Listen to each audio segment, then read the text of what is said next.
कधी-कधी ना खूप मन दुखवून जातं, कारण आपण कोणाला मैत्रीण म्हणतो आणि तिला काही काम सांगितलं, तिने जर नाही म्हटलं ना, तर खूप दुःख होतं. तसंच आज माझ्यासोबतही झालं. आज रविवार होता आणि रविवारचा बाजारही होता, पण हे घरी नव्हते, ऑफिसला गेले होते, त्यामुळे जाणं शक्य नाही होत होतं. गेल्या रविवारी भाजीपाला आणला तर तो ऑलमोस्ट संपलाच होता.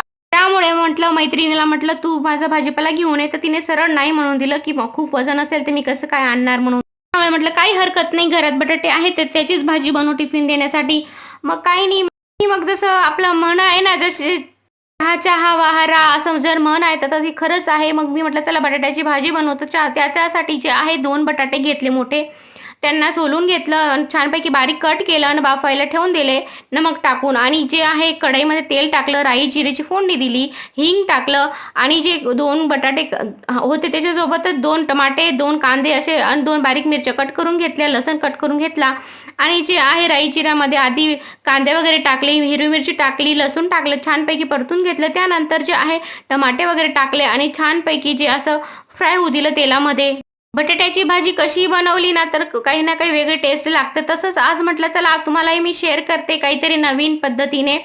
तर त्याच्यात काही विशेष नाही बरं का. कारण की फक्त सिंपल 2च गोष्टी त्याच्यात ॲड करायच्या आहेत. कारण की बटाट्याची भाजी सगळे वेगवेगळ्या प्रकारे बनवत असतात. कोणी मसाल्याची बनवतं, कोणी शेंगदाण्याची बनवतं, कोणी नॉर्मल जिरं तिखट कुटून बनवतं. तर कोणी हिरव्या मिरचींची पेस्ट करून असं वेगवेगळं बनवत असतात, की कोणी टोमॅटो कांद्याची प्युरी बनवतात.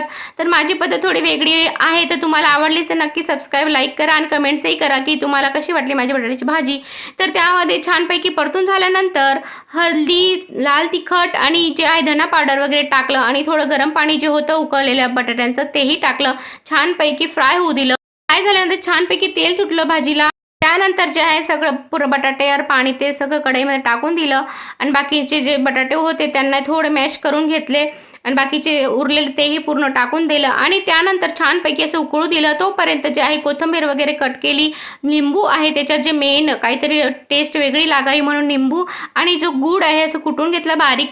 त्याआधी सगळ्यात आधी जे आहे कोथिंबीर टाकली आणि त्यानंतर जे आहे थोडंसं चवीनुसार जे नमक कमी वाटलं तर नमक टाकलं आणि लिंबूचा ज्यूस टाकला थोडासा, अर्धा चमचेसारखा आणि थोडासा गूळ चवी येईल म्हणून. असं तुम्ही नक्की ट्राय करा. खूप छान लागते अशी भाजी.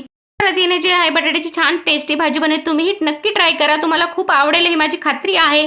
बटाट्याची भाजी झाली आणि मग मी पटकन जे आहे थोडीशी देवासाठी भाजी काढून घेतली आणि नंतर जे कणिक भिजली आणि चपात्या बनवल्या टिफिनमध्ये देण्यासाठी.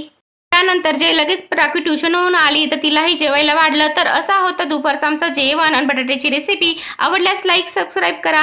Bye bye. भेटूया नेक्स्ट व्हिडिओमध्ये.